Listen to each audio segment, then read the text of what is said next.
हरे कृष्ण। तो आज के सेशन में हम भगवद गीता की 4th chapter text number 27 cover कर रहे हैं।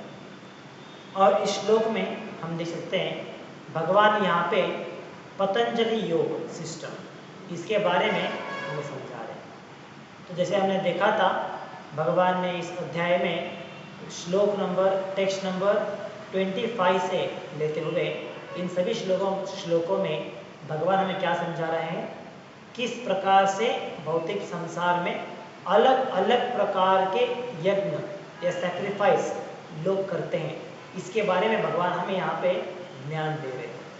तो इससे पहले श्लोक में भगवान ने एक ब्रह्मचारी किस प्रकार के यज्ञ करते हैं ये समझाया था, और साथ ही एक गृहस्थ किस प्रकार के यज्ञ में वो अपने आप को एंगेज करते हैं, इसके बारे में हमें भगवान ने समझाया था।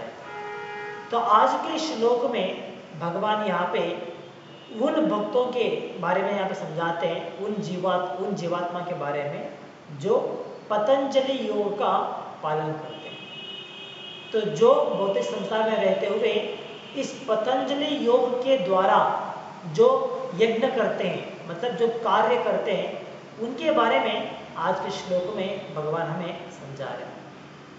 तो यहाँ भगवान कहते हैं सर्वान इंद्रिय कर्माणि प्राण कर्माणि चापरे आत्म संयम योगाग्नो जुह्वति ज्ञान दीपिते। तो इस सिस्टम में जहाँ पे वो पतंजलि योग का पालन करते हैं, तो वहाँ पे क्या होता है, वो अपने शरीर में रहने वाले सभी प्रकार के वायु उसका शुद्ध करने का प्रयास करते हैं। तो उन वायुओं को अपने काबू में करते हुए, अपने कंट्रोल में करते हुए, इसके द्वारा अपने आप को शुद्ध करने का एक प्रयास किया जाता है, और उसे कहते हैं पतंजलि योगा। तो इसके बारे में हमें शास्त्रों में अधिक उल्लेख मिल सकता है, जहाँ पे पतंजलि योगा सिस्टम के बारे में और ज़्यादा जानकारी, डिटेल्ड इंफॉर्मेशन हमें मिल सकती है। तो भगवद गीता में भगवान योग सिस्टम के बारे में समझाते हुए जब हठ योग के बारे में समझाएंगे, तो वहाँ पे इसके बारे में थोड़ा बहुत उल्लेख मिल सकता है, लेकिन ज़्यादा इन्फॉर्मेशन जो है वो हमें अन्य ग्रंथों में, अन्य वेद में ही मिल सकता है। क्योंकि भगवद गीता में भगवान ने मुख्यतः हमारी जो अल्टीमेट गोल है आत्म साक्षात्कार, उसे पाने का एक सीधा विधान जो बहुत ही सरल है, इसके बारे में इस गीता में दिया गया है, और वो है भक्ति योगा। तो गीता में अगर आप देखेंगे तो किसी भी अध्याय में अगर आप देखेंगे तो वहाँ पे भक्ति योग के बारे में ही ज़्यादा जोर दिया गया है। तो इसलिए पतंजलि योगा या किसी भी अन्य हठ योगा, इसके बारे में थोड़ी बहुत जानकारी हमें इसमें मिल जाती है, क्योंकि वो हमारी अल्टीमेट गोल नहीं है या वो हमारे लिए रेकमेंड प्रोसेस नहीं है, तो इसीलिए उसका उल्लेख यहाँ पे डिटेल में हमें नहीं मिल सकता। तो भावार्थ में प्रभुपाद इस विषय के बारे में विस्तार करते हुए पतंजलि योगा, इसके बारे में प्रभुपाद बात करते हैं। तो यहाँ प्रभुपाद कहते हैं, तो अगर हम देखेंगे तो किसी भी योगा सिस्टम, चाहे वो हठ योगा हो सकता है या ज्ञान योगा या ध्यान योगा, किसी भी योगा सिस्टम का मुख्य तरीका, किसी भी योगा सिस्टम का मुख्य तरीका क्या होता है, वो आत्मशुद्धि, अपने आप को शुद्ध करते हुए, जो भौतिक कल्मशों से हम भर गए हैं, उस भौतिक कल्मशों से अपने आप को शुद्ध करते हुए हमारे जो आत्म साक्षात्कार है उसे पाने का एक प्रोसेस होता है। तो सभी योग सिस्टम का यही लक्ष्य है कि किस प्रकार से एक जीव को भौतिक कल्मशों से मुक्त करते हुए, शुद्ध करते हुए, उन्हें अपने आत्म साक्षात्कार पाने का प्रयास, यही सभी योग सिस्टम का एक मुख्य उद्देश्य होता है। तो इसी प्रकार पतंजलि योगा, जहाँ पे एक व्यक्ति अपने शरीर में रहने वाले वायुओं को कंट्रोल करने का प्रयास करते हैं। तो क्या करते हैं पतंजलि योग में, जैसे हमारे शरीर के अंदर इतने सारे वायु का चलन होता है, वायु का संचलन होता है। तो भाव में प्रभुपाद कहते हैं कि 10 प्रकार के एयर या 10 प्रकार के वायु हमारे शरीर में हम देख पाते हैं। तो हमारी मॉडर्न साइंस के अनुसार तो ये ज्ञान हमें नहीं मिल सकता है मॉडर्न साइंस के द्वारा, कि वहाँ पे तो कहता है कि एक ही तो ब्रेथ है जिसे हम श्वास लेते हैं, श्वास छोड़ते हैं। तो हमारी मॉडर्न साइंस जो है इसे एक ही कैटेगरी में डाल देती है। आप कहते हैं one just a simple air, एक ही ऑक्सीजन जिसका हम उपयोग करते हैं। लेकिन जब पतंजलि योग सिस्टम के अनुसार अगर हम स्टडी करेंगे तो वहाँ पे हमारे शरीर के अंदर चलने वाले 10 प्रकार के वायु के बारे में वो समझाते हैं। तो पतंजलि योग सिस्टम में इन 10 वायु जो हमारे शरीर में होते हैं इन्हें कंट्रोल करने का प्रयास किया जाता है। तो भावार्थ के आखिरी भाग में प्रभुपाद समझाते, थोड़े एग्जाम्पल देते हैं कि ये जो 10 प्रकार के वायु हमारे शरीर में है उसमें कुछ एग्जाम्पल्स प्रभुपाद भावार्थ के आखिरी भाग में देते हैं। तो जैसे हम देख सकते हैं यहाँ पे प्रभुपाद कहते हैं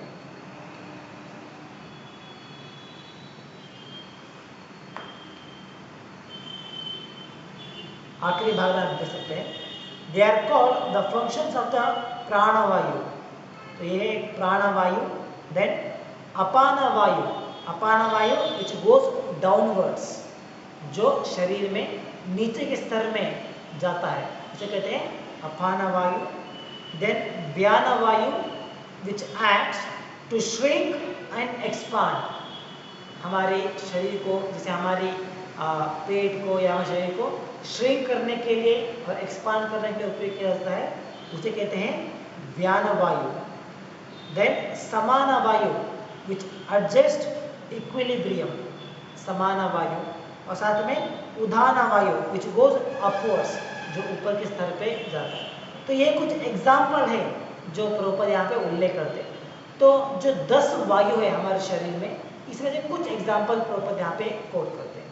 तो इसी प्रकार पतंजलि योग सिस्टम में कहा है कि पूरे शरीर में जो भी गतिविधियां होती है, जो भी संचलन, जो भी प्रोसेस चलता है, प्रक्रिया, वो सभी इन्हीं 10 वायु के ऊपर आधारित होता है। तो अगर इन 10 वायुओं को सही प्रकार से वो काबू में पा लेते हैं, सही प्रकार से कंट्रोल करते हैं, तो वो अपनी पूरे शरीर को काबू कर सकते हैं, कंट्रोल कर सकते हैं। तो इसके द्वारा उनकी जो ये 5 इंद्रियां हैं, पंचेंद्रियां, उन इंद्रियों को भी वो अपने कंट्रोल में करते हुए वो इन इंद्रियों को इंद्रिय विषय से बाहर निकाल के उसे आत्म साक्षात्कार के लिए उपयोग कर सकते हैं। तो ये सब कुछ पॉसिबल होता है जब वो इन 10 प्रकार के वायु का नियंत्रण कर सकते हैं। जैसे हम देख सकते हैं, जैसे आयुर्वेद में अगर हम देखेंगे तो पूरी शरीर की जो भी रचना है इसे वो 3 प्रकार की वर्ग में डिवाइड करते हैं, कफा, पित्ता और वायु। तो आयुर्वेद में इन तीनों के कंट्रोल करते हुए, किस प्रकार की इन तीनों की मात्रा उसे कंट्रोल करते हुए शरीर में होने वाले सभी प्रकार के रोग, सभी प्रकार के प्रॉब्लम्स को वो शमन कर सकते हैं। जैसे अगर किसी को पेट में दर्द है या किसी प्रकार की शारीरिक बीमारी है तो उसे आयुर्वेद में इन तीनों मात्रा के कंट्रोल करते हुए, इन तीनों जो एलिमेंट्स है इसे कंट्रोल करने के द्वारा उन व्याधि का निर्मूलन कर सकते हैं। तो ये आयुर्वेद का सिस्टम है। इसी प्रकार से पतंजलि का सिस्टम में क्या आता है, वहाँ पे ये 10 वायु इनकी कंट्रोल करने से शरीर की किस प्रकार से कंट्रोल कर सकते हैं ये सिखाया जाता है। तो अलग अलग सिस्टम में जो अलग अलग मात्रा है, उन अलग अलग सिस्टम में अलग अलग प्रकार की टेक्निक सिखाई जाती है, तो जिसके द्वारा उस शरीर की गतिविधियों को हम कंट्रोल कर सकते हैं। तो जो व्यक्ति किस सिस्टम का उपयोग करना चाहते हैं उसके अनुसार उस सिस्टम में दिए गए नियमों का उन्हें पालन करना होगा। तो यहाँ पे इस श्लोक में भगवान यहाँ पे पतंजलि योग के बारे में समझाते हैं। तो इस प्रकार से पतंजलि योग के द्वारा 10 वायु को कंट्रोल करते हुए वो अपनी इंद्रियों को निग्रह कर रहे हैं। तो यह बहुत इंपॉर्टेंट है समझने के लिए। तो जैसे हमने कहा सभी योगा सिस्टम में, चाहे वो हठ योगा हो सकता है, ध्यान योगा, किसी भी योगा सिस्टम में आप देखिए वहाँ पे एक जरूरी चीज क्या होती है, वो है अपनी इंद्रियों को काबू में करना, नियंत्रण करना। तो इंद्रियों को नियंत्रण करते हुए उसके साथ साथ अपने मन को भी नियंत्रण करना। तो इस प्रकार से इंद्रिया और मन को नियंत्रण करते हुए इसका इस्तेमाल आत्म साक्षात्कार के लिए करना, यही सभी योगा सिस्टम में कॉमन चीज है, बहुत ही इंपॉर्टेंट चीज। तो इसे अचीव करने के लिए वो अलग अलग मार्ग का उपयोग करते हैं। जैसे ध्यान योग में अलग मार्ग का उपयोग किया जाता है, हठ योग सिस्टम में अलग प्रकार का मार्ग का इस्तेमाल किया जाता है। तो इसी प्रकार से पतंजलि, जहाँ पे इस भावार्थ में एक्सप्लेन किया जा रहा है, तो पतंजलि योगा सिस्टम में भी उद्देश्य यही है, लेकिन उनका मार्ग अलग है, इतना ही फर्क होता है। तो इन सभी सिस्टम में जैसे मैं कहा इंद्रियों का निग्रह, तो इंद्रियों का निग्रह मतलब एग्जैक्टली क्या होता है? तो जैसे पिछले श्लोक के भावार्थ में प्रभुपाद ने कहा था कि इंद्रिय तृप्ति, सेंस ग्रेटिफिकेशन, और उसमें स्पेशली मीट ईटिंग, इंटॉक्सिकेशन, ये सभी हम लोगों के लिए एक नॉर्मल से हमें इन विषयों के प्रति आकर्षण होता है। एक नॉर्मल क्या कहते हैं उसके लिए, एक अट्रैक्शन होती है इन चीज़ों के प्रति, वो एक कॉमन अट्रैक्शन है। तो जब हमारी इंद्रियां अपनी इंद्रिय भोग वस्तु के प्रति इस प्रकार से आकर्षित होते हैं, ये कॉमन है। लेकिन जिन्हें आत्म साक्षात्कार पाना है उन्हें क्या करना होता है, इस गतिविधि को कंट्रोल में करना होता है। हमारे इंद्रियों को इंद्रिय भोग वस्तु के प्रति जो आकर्षण है उसे रोकना पड़ता है, या सही दिशा में इसका इस्तेमाल करना पड़ता है। तो यही सभी प्रकार की योग सिस्टम का एक मार्ग होता है। तो इस प्रकार से भावार्थ में प्रभुपाद यहाँ पे एक्सप्लेन करते हैं कि कैसे हमारी 5 इंद्रियां, इन 5 इंद्रियों के लिए एक एक इंद्रिय वस्तु है जहाँ पे वो आकर्षित होते हैं। तो हमारे 5 इंद्रियां कौन कौन से हैं? हमारी eyes, ears, nose, tongue and skin, ये हमारी 5 इंद्रियां। तो इन पांचों इंद्रिय के लिए एक एक इंद्रिय वस्तु होती है। तो भावार्थ में यहाँ पे प्रॉपर्स के लिए एक्सप्लेन करते हैं। प्रॉपर यहाँ पे कहते हैं the senses interact with the sense object like the ear for hearing। तो हमारे जो कान है ये हमारी इंद्रिय है, और इस इंद्रिय के लिए इंद्रिय भोग वस्तु वो क्या है? हियरिंग, सुनना, ये उसके लिए इंद्रिय भोग वस्तु है। इसी प्रकार आईज फॉर सीइंग, हमारी नेत्र, हमारी आंख, इसके द्वारा हम क्या करेंगे? प्रयास करते हैं, देखने का प्रयास करते हैं। तो अच्छे अच्छे वस्तुओं को देखना, साइट सीइंग के लिए जाना, तो ये सभी हमारे लिए इंद्रिय भोग होता है, हमारी आंख के लिए। और आगे नोज फॉर स्मेलिंग, हमारी नाक, तो नाक का इस्तेमाल किस लिए किया जा सकता है? इसे अच्छे सुगंध को सूंघने के लिए, उसका स्वाद लेने के लिए सूंघते हुए, तो इसे कहते हैं सेंस ग्रेटिफिकेशन या सेंस ऑब्जेक्ट। तो नाक जो है हमारी इंद्रिय है, और जब इसी इंद्रिय के लिए सुगंध द्रव्य जो स्मेल है ये उसका इंद्रिय भोग होता है। और आगे है टंग फॉर टेस्टिंग, हमारी जीभ, तो जीभ के द्वारा हम क्या प्रयास करते हैं? अच्छे अच्छे पकवान को टेस्ट करना, खाने का टेस्टी फूड, तो ये हमारे टंग के लिए इंद्रिय भोग वस्तु होती है। और आखिरी में हैंड फॉर टचिंग, हैंड मतलब जिससे हमारी स्किन, हमारी चर्म, तो इसके द्वारा हम क्या प्रयास करते हैं? एक अच्छी महसूस करना, जैसे अच्छे से बैठने के लिए एक सोफा, सोने के लिए तकिया, या एक अच्छी सी बेड, तो ये क्या आती है हमारे लिए, हमारी स्किन के लिए इंद्रिय भोग वस्तु। तो इस प्रकार से हमारी जो 5 इंद्रियां है ये हमेशा अपनी अपनी इंद्रिय भोग वस्तु जो है उनके प्रति आकर्षित होते हैं। तो ये नॉर्मल है, नेचुरली होता है। तो जो व्यक्ति आत्म साक्षात्कार के लिए प्रयास नहीं करता है वो क्या करते हैं, जैसे उनकी इंद्रियां अपने इंद्रिय भोग वस्तु के प्रति आकर्षित होते हैं तो उन्हें पाने के लिए वो प्रयास करते हैं। जैसे हम देख सकते हैं लोग जिन्हें आध्यात्मिक विचार में उतने आसक्ति नहीं है वो क्या करते हैं, जैसे उनकी टंग कुछ भी अच्छा चीज खाने की इच्छा जताएगा तो वहां पे उसके लिए वहां पे प्रयास करते हैं। जैसे कहीं में बाहर जाना है, रेस्टोरेंट में जाना है, कोई अच्छा चीज खाना है, वो चाहे तो मांसाहार हो सकता है या कोई भी अन्य चीज हो सकती है, उसे खाने का प्रयास करते हैं।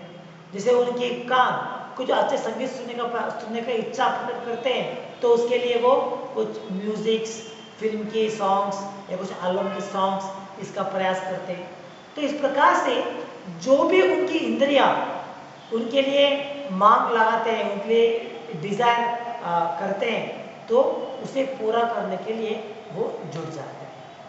तो ये एक नॉर्मल व्यक्ति जो अपनी इंद्रियों को काबू में नहीं करते बल्कि जो भी उनकी इच्छा है उसकी पूरी करने के लिए प्रयास कर देते हैं। लेकिन जब एक व्यक्ति आत्म साक्षात्कार के लिए प्रयास करता है तो उन्हें इस विषय को समझना पड़ता है कि ये 5 इंद्रियां ये अपने 5 इंद्रिय वस्तु के प्रति आकर्षित होते हैं, लेकिन हमें इस आकर्षण के द्वारा उसके लिए प्रयास नहीं करनी है, बल्कि हमें इन इंद्रियों को काबू में करना है, कंट्रोल करना है।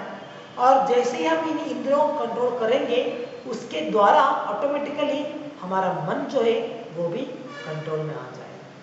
तो ये एक आत्म साक्षात्कार के लिए प्रयास करने वाला व्यक्ति समझ लेता है और वो इसी प्रकार से प्रयास करता है। तो आज के भावार्थ में जो पतंजलि योग के बारे में यहाँ पे समझाया जा रहा है तो वो भी इस योग सिस्टम में भी क्या करते हैं, पतंजलि योग के द्वारा शरीर में चलने वाले 10 वायुओं को पहले नियंत्रण में करते हैं और जैसे ये 10 वायु उस व्यक्ति के नियंत्रण में आ जाते हैं उसके द्वारा इन सभी इंद्रियों को भी अपने इंद्रिय वस्तु से उसके आकर्षण से वो विमुक्त कर सकते हैं। तो इसके द्वारा अपने इंद्रियों को काबू में कर सकते हैं, साथ साथ में उनका मन को भी वो कंट्रोल में कर सकते हैं। तो ये एक पतंजलि योग सिस्टम का एक तरीका है। तो यहाँ प्रभुपाद कहते हैं कि जब इंद्रियां अपनी इंद्रिय वस्तु के प्रति आकर्षित होते हैं तो उन्हें का उस स्थिति को कहा जाता है परग आत्मा। तो प्रभुपाद यहाँ पे समझा रहे, जैसे देखिए पतंजलि योग का सिस्टम क्या होता है, जब इंद्रियां इंद्रिय वस्तु के प्रति आकर्षित होते हैं और उस आकर्षण में वो है तो उस स्थान को, उस स्थिति को कहा जाता है परग आत्मा। मतलब अभी भी उनकी इंद्रियां सेंस ग्रेटिफिकेशन में डूबे हुए हैं, इसे कहते हैं परग आत्मा। और जब वो अपनी इंद्रियों को काबू में करते हुए इसके द्वारा जब वो आत्म साक्षात्कार के लिए प्रयास कर सकते हैं, जब वो अपनी इंद्रियों को पूरी तरीके से अपने काबू में कर लेते हैं उस स्थिति को कहा जाता है प्रत्येक आत्मा। तो प्रत्येक आत्मा मतलब जब उन्होंने अपनी इंद्रियों को पूरी तरह से काबू में कर दिया है और अपने इंद्रियों को काबू में करते हुए वो साक्षात्कार के लिए प्रयास कर रहे हैं, तो इसे कहते हैं प्रत्येक आत्मा। तो जब पतंजलि योग सिस्टम का कोई पालन करेगा तो प्रारंभ में उनकी इंद्रियां जो प्रारंभ में वो होते हैं परग आत्मा की स्थिति में, जहाँ पे उनकी इंद्रियां इंद्रिय भोग वस्तु में डूब गए। तो उनके ये पतंजलि योग सिस्टम के द्वारा वो प्रयास करते हैं, जैसे अपनी वायु को कंट्रोल में करते हुए, इसके द्वारा अपनी इंद्रियों को कंट्रोल में करते हुए, तो ये क्या प्रयास करते हैं, प्रत्येक आत्मा उस स्थान को, उस स्थिति को पहुंचने का प्रयास करते हैं। तो ये है पतंजलि योगा सिस्टम। तो इस श्लोक में भगवान यहाँ पे कहते हैं कि भौतिक संसार में कुछ लोग इस प्रकार से भी यज्ञ करने का प्रयास करते हैं। तो जो एक पतंजलि योगा सिस्टम के द्वारा जो प्रयास करते हैं इसे भी एक यज्ञ कहलाया जाता है। तो इस प्रकार से भगवान इन सभी श्लोकों में जो भगवान समझा रहे थे, तो इसी प्रकार आज के श्लोक में भगवान हम समझाते हैं कि किस प्रकार से भौतिक संसार में जो अलग अलग यज्ञ किया जाता है, इसमें ये भी एक प्रकार है, और वो है पतंजलि योग, जहाँ पे इस मार्ग के द्वारा इस तरीके से वो यज्ञ करते हैं। तो जो ये प्रोसेस है, अपनी वायुओं को नियंत्रण करते हुए अपनी इंद्रियों को नियंत्रण करना, मन को नियंत्रण करना, ये सभी प्रोसेस जो है इसे भी एक यज्ञ कहलाता है। तो कुछ लोग इस प्रकार से अपनी इच्छा के द्वारा इस प्रकार की यज्ञ में इस प्रकार के मार्ग को चुनते हैं और इसके द्वारा यज्ञ करते अपने साक्षात्कार का प्रयास करते हैं, साक्षात्कार लेने का प्रयास करते हैं। तो इसे कहते हैं पतंजलि योगा। तो आज के श्लोक में भगवान ने पतंजलि के बारे में समझाया और प्रभुपाद ने इसके बारे में डिटेल से भावार्थ में विस्तार करते हुए हमें समझा कि ये भी एक मार्ग है जिसके द्वारा भौतिक संसार में सैक्रिफाइस या यज्ञ किए जाते हैं। तो ये आज का श्लोक के बारे में। तो यहाँ हम समाप्त करेंगे। ग्रंथराज श्रीमद् भगवद गीता की जय। जगत गुरु श्री प्रभुपाद की जय। हरे कृष्ण।